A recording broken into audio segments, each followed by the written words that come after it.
Rasakan. Mendengar cerita orang kafir yang meninggal sangat mengenaskan. Ketika kita punya teman orang kafir dan hati kita terdorong untuk menyelamatkan mereka, bagaimana langkah mendakwai orang kafir agar masuk ke agama Islam? Teman-teman sekalian, jangan ragu sampaikan Islam. Jangan ragu. Langsung lempar. Kau mau masuk Islam enggak? Bagaimana pendapat tentang Islam? Nabi SAW waktu datang ke rumah orang Yahudi, umurnya 17 atau 18 tahun orang Yahudi ini, masih muda, sakit parah. Nabi SAW pamit ke orang tuanya mau jenguk, diizinkan oleh orang tuanya, duduk. Begitu duduk, apa kata Nabi SAW?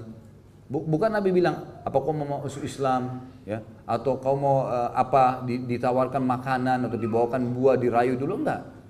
Hai anak muda, ucapkan syahadat. Asyhadu an la ilaha illallah wa anna Muhammad Rasulullah. Kau akan masuk surga selamat dengan itu. Anak ini kena penawaran langsung spontan, lihat ke ayahnya. Ayahnya kasih isyarat, ikuti Abul Qasim, ikuti Muhammad tuh.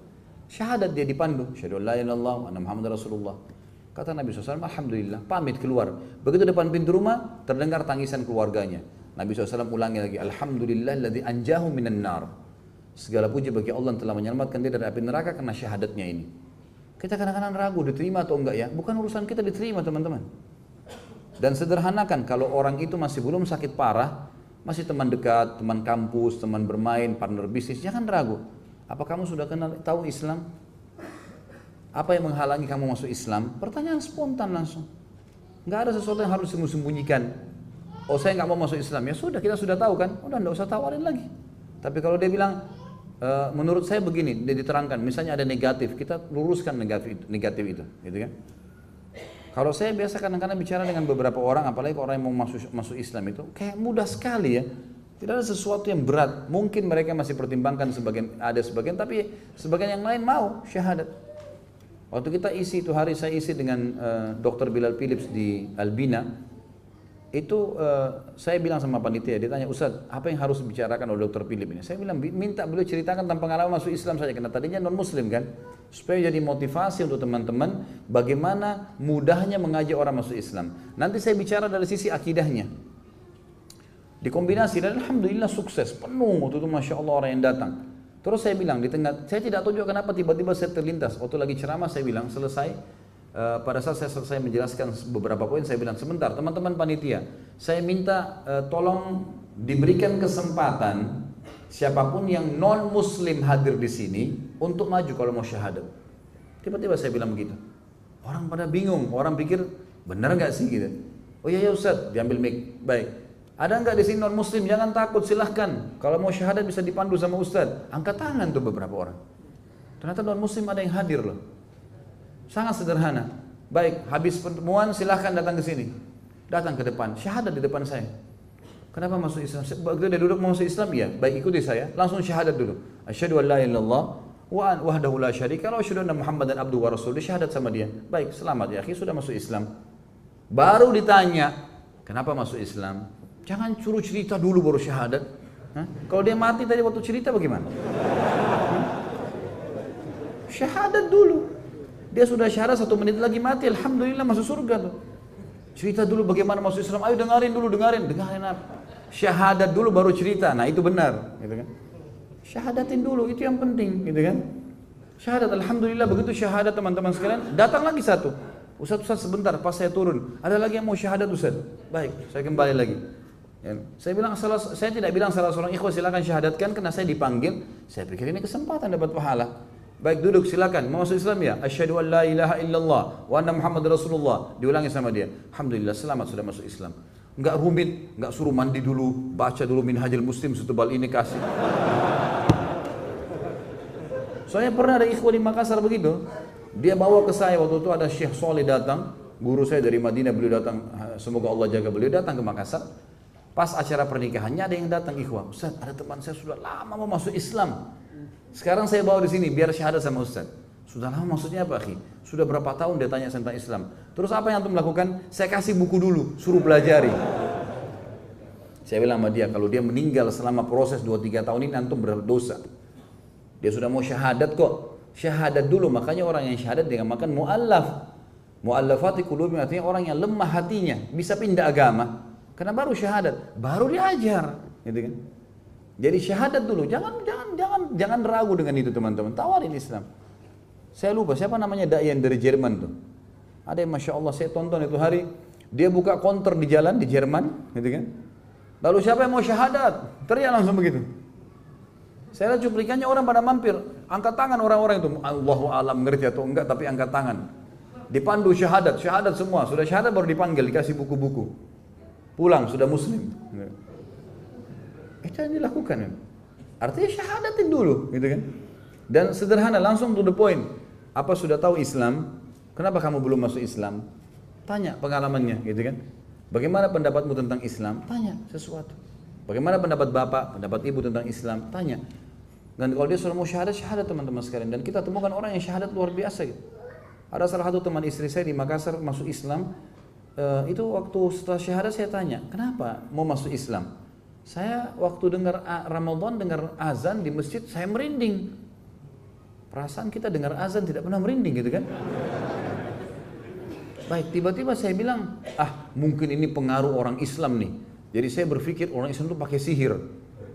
Hari kedua, dengar lagi orang mau tarawih, ada azan Isya, saya dengar lagi, merinding lagi. Begitu terus sampai 3 hari.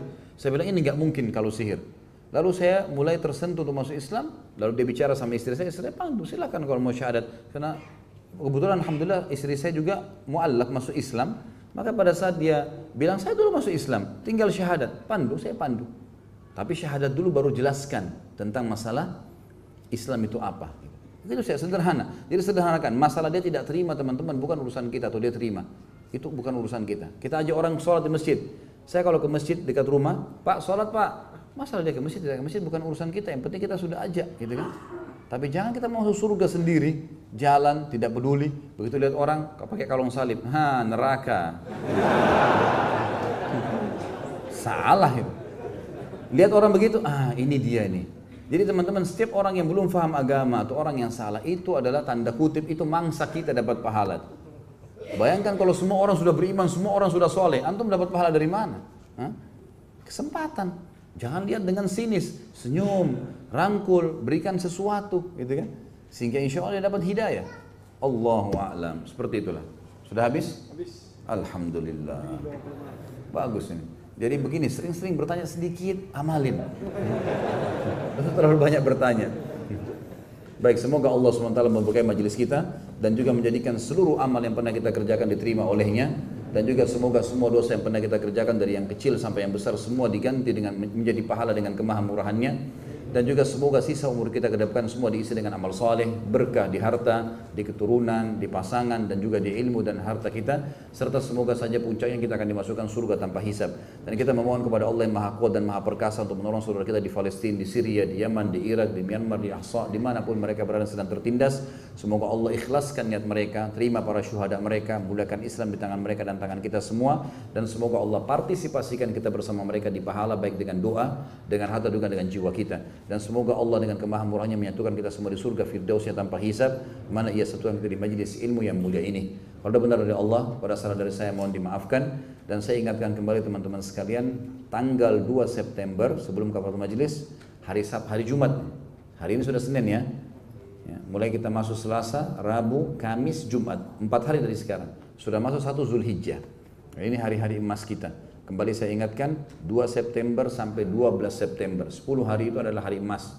Kata Nabi SAW, tidak ada hari-hari sepanjang tahun di mana amal soleh lebih Allah cintai dibandingkan dengan yang dikerjakan di 10 awal bulan Zulhijjah.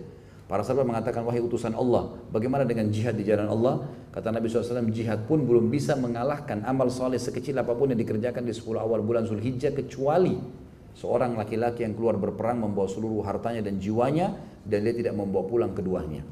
Ini tinggal 4 hari teman-teman, dan sulit untuk terulang lagi. Allahu a'lam. Kalau kita masih Allah berikan umur tahun-tahun depan, mudah-mudahan itu juga catatan tambahan amal. Jangan sia-siakan. 10 hari ini lebih baik daripada jihad. Antum baca 1 ayat Al-Quran lebih baik daripada jihad.